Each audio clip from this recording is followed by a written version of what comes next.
अस्सलाम वालेकुम नाज़रीन, मैं हूं M A Wajid. 7H news में आपका खैर मकदम है।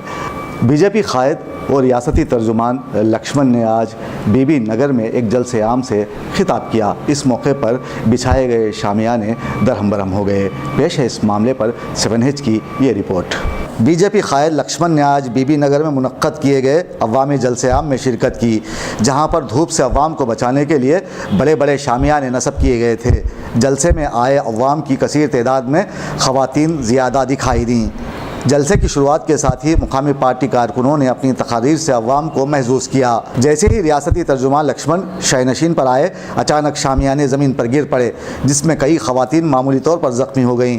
ताहम लक्ष्मण को कोई गज़िंद नहीं पहुँची।